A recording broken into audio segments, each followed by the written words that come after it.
Hey everybody, hope you're well out there. Welcome back to Rob's Funk and Junk channel. Uh, how's life? Still good? All well, I hope. I want to say thank you to everyone who sent really lovely messages um, last week after last week's little video that I did on just a quick little video that I did on how to come up with ideas quickly. And I'll talk a little bit about that today. But I just thought I'd say hi, catch up. I am currently sat in a hotel room in Sicily. I arrived a couple of hours ago. I've got a gig tonight. No, not tonight. Got a gig tomorrow night. And then I'm off to another gig in Croatia on. So what day is it today? It's Thursday today. So I'm off to Croatia on Saturday, and then I'm back home on Sunday. So yeah, just lots of traveling. So this is a hotel room, a little hotel room session. I've got everything set up. I've got my little laptop here. I've got my little UAD Apollo Solo, and I've got a plug-in and a camera, and my little quad Cortex behind me that's not plugged in, and I've got my Fiore. Yeah, I brought this away. Thank you so much for all the lovely words about my signature guitar, my Patrick Eggle. I'm loving it. I just haven't brought it away on a gig yet. I've taken it away on a Jamiroquai gig because I know it's going in with all the other equipment, but I haven't brought it away on a gig like this just because I'm so nervous of losing it. It not arriving because it's the only one I've got, and I'm just so nervous of it not arriving. With the Fiore, I could go and buy another one, but so yeah, I probably will get to it. I want to try and get hold of a backup signature guitar somehow. I don't know how I'm going to do that, but yeah, I haven't. That's why I'm not playing it on this video. What's been happening? Been in the studio all week with Jay and Matt and a bit with Derek, just working some things out. It's been really good. Been really enjoying it. My phone, I've arrived away and my phone's smashed. My iPhone is properly jinxed, so I can't type anything on my phone, which is shit when you realize how vulnerable you are. It shouldn't be like this, but when you realize how vulnerable you are without your mobile phone, because you do everything on it these days. So yeah, I can't type on it, so I'm having to leave voice messages for people when they're messaging me, and but I'll get that fixed when I get home. Um, busy, busy, busy, busy. I want to say thank you to everyone who left comments on the last video, the how to come up with musical ideas thing. I've had a load of people ask me about, how do you do it when you've got, how do you expand upon it? So it's pretty much the same thing. I'm not going to do that here because I don't have the setup that I need here to kind of be able to do that really well. Yeah, but what I can do is talk about how I would think about it. I'll just expand a bit quickly on what I was talking about in the last video. I maybe didn't explain it well enough, but I will expand on it. Um, it's really weird 'cause I've got my in-ears in and I can't hear. It's like I'm hearing myself talk. There you go. I can hear myself talking funny. So as you saw in the last video, I just sung a melody and came up with a little chord sequence quickly. Now, that chord sequence could have been completely different, and that would have meant me playing, coming up with a different vibe, a different mood, a different feel, different sound. It's just whatever I feel like on the day. But what I'd like to talk about briefly in my very haphazard way is um, having a melody or having a note and realizing that when you're trying to find the chords that go behind that, there's just certain ways that I think about it. And it's probably really obvious, completely obvious. But say, for example, I had a melody that just went like this.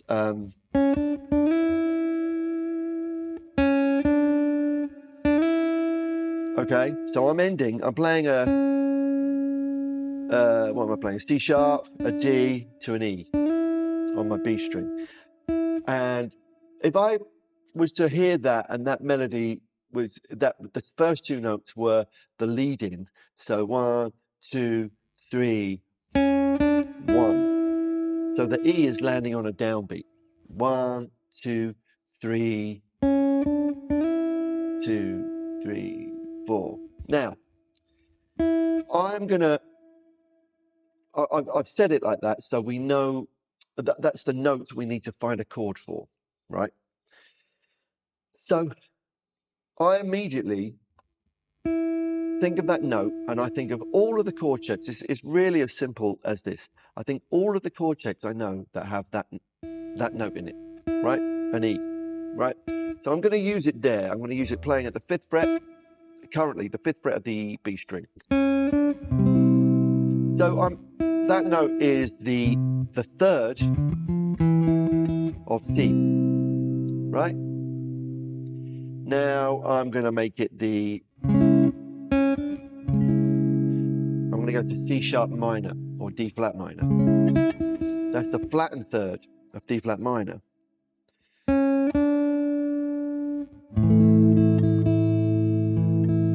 It's the 5th of A.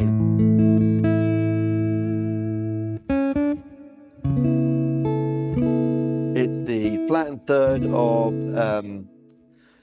C sharp minor with a sharpened 5th.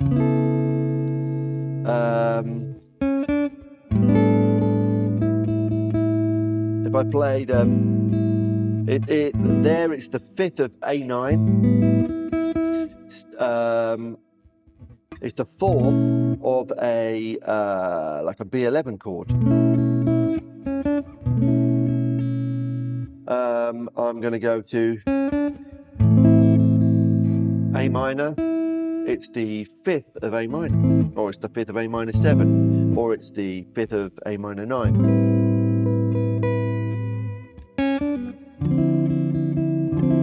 D minor 9 is the 9th of D minor 9. It could be the raised. If I would play a C sharp 7 sharp 9, that's the sharp 9 in that chord. E flat 9 with a flattened 9th, or D sharp 9 with a flattened 9. It can be so many. G sharp 7 sharp 5. It can be so many. So that's why it's important to have a massive vocabulary of chords. So you can just literally lay those chords in using that note in the chord. Now, you know, I'm using it there on the 5th fret of the B. I could do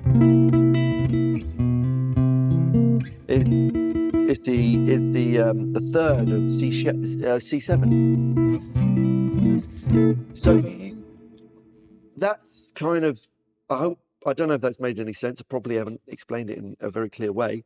And I'll probably have to edit some of this stuff out because I'm getting myself tongue-tied. But that's how I do it. It's kind of a little bit theory-based, but it's actually just knowing a lot of chords. So never be afraid of learning some chords. Now, that if you can hear, so if I just play that melody again, you can hear how the mood of what the music's going to be like, depending on what the chord is, depending on what the function of that E note is in that chord.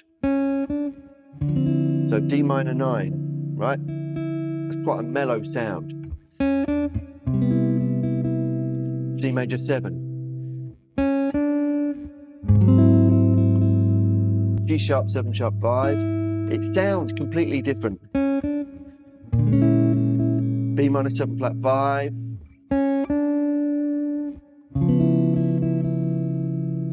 C sharp 7 sharp 9. The E flat 9 with a flattened 9th.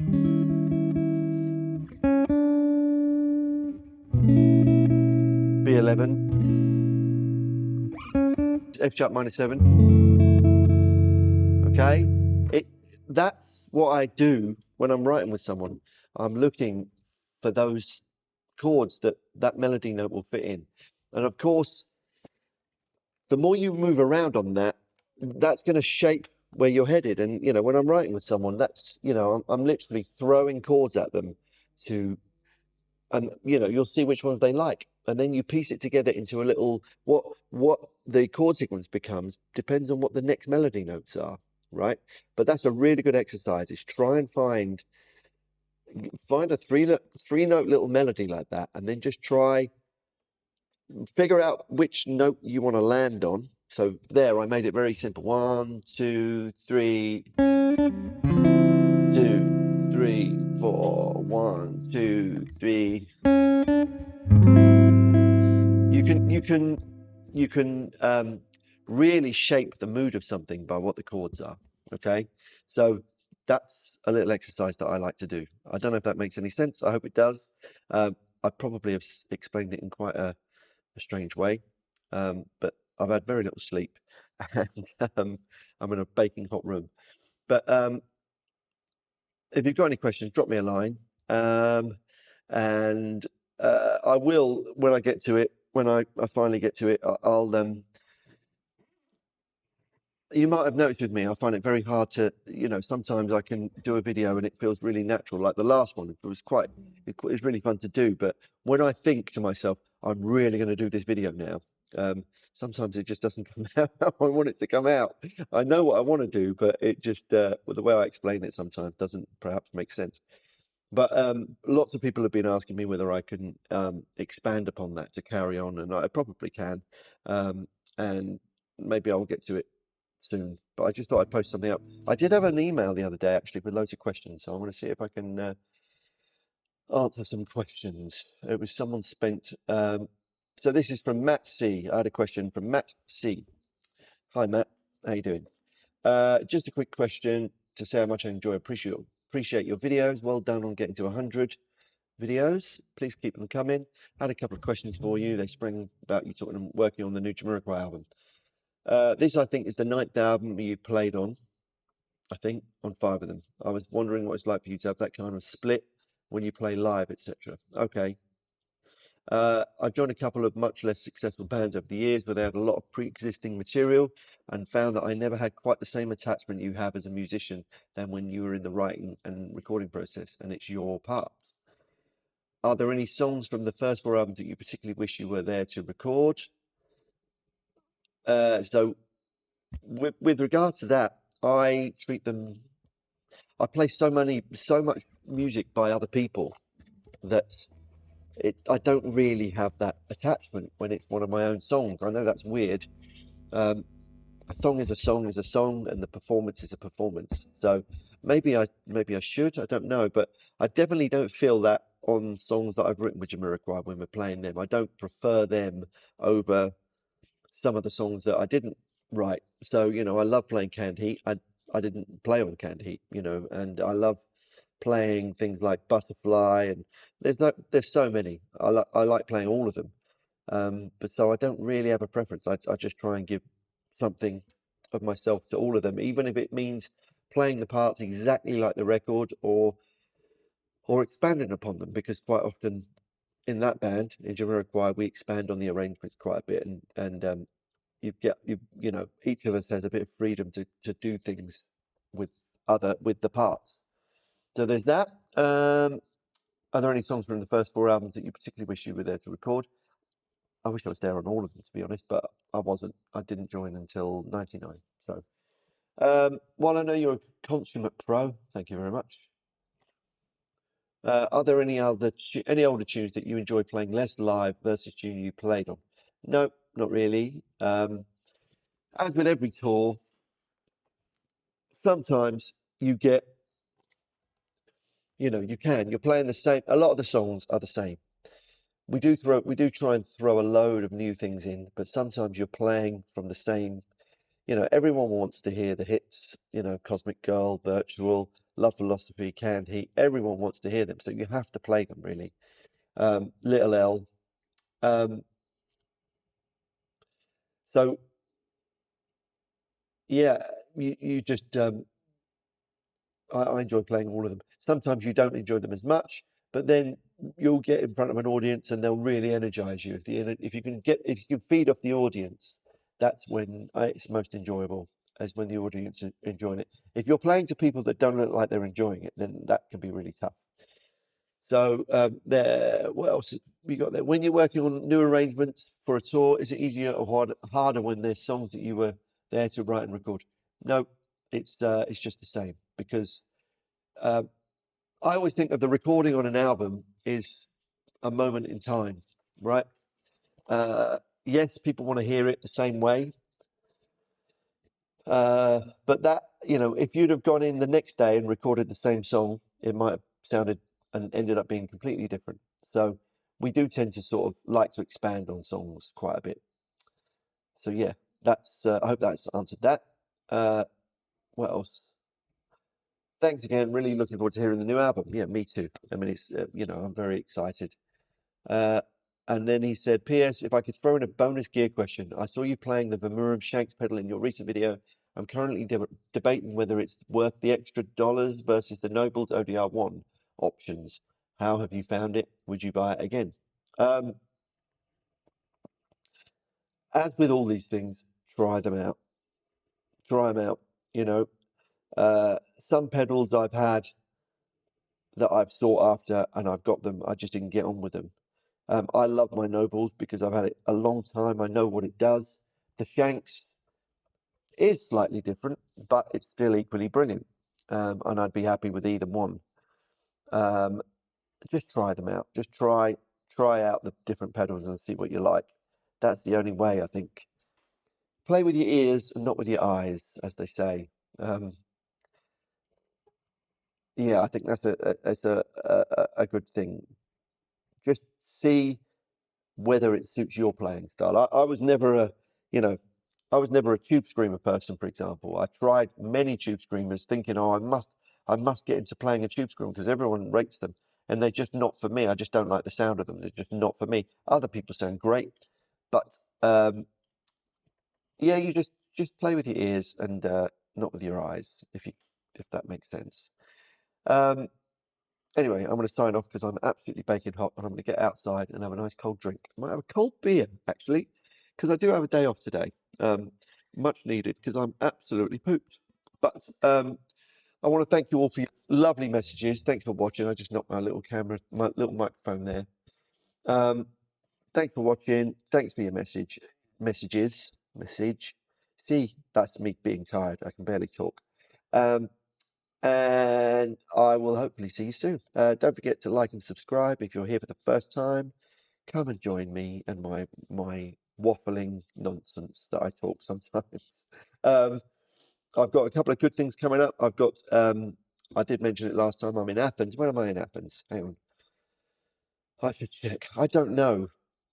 Honestly, at the moment, I'm so scared. I woke up this morning at 2:30 to get ready to go to the airport. Luckily, I had a hotel right near the airport.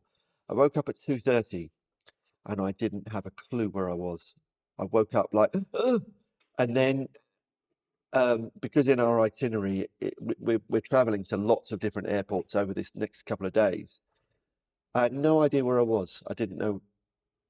Yeah, it took me a good couple of minutes to realize, oh, I'm in the right place. I've got to go to, I was taken off from Luton Airport this morning, but I had a proper panic of thinking I'd gone to the wrong airport. So next week I am in Greece. I'm doing my clinic in Athens. So I'm doing a clinic in on the 5th at Prova Music Studios, I believe. Um, and then I've got a day of teaching on the 6th. So one-to-one lessons that I'm teaching, or 1 to 3 lessons. I think I'm teaching three people at a time. And then the following week I am home, and then I go to Tuscany, the amazing Tuscany, and Paul Turner and I are doing a boom and twang thing alongside guitar breaks um, in Tuscany, and that lasts from the 14th to the 19th of October. October, we're in October already. That's mad. So I'm there, it's all happening, but there's still a few spaces left if anyone's interested in that. It's going to be a really fun week. I think currently we're standing at about 8 bass players versus 7 guitar players. So if anyone wants to join in the guitar spot, drop me a line and I'll put you in touch with. Drop me a line at robspunkandjunk@gmail.com and I will put you in touch with Ian Edwards at Guitar Breaks. Anyway, have a lovely day. Have a lovely evening. I'm going to go and have a nice cold beer by the pool. And I will hopefully see you next week. Take care.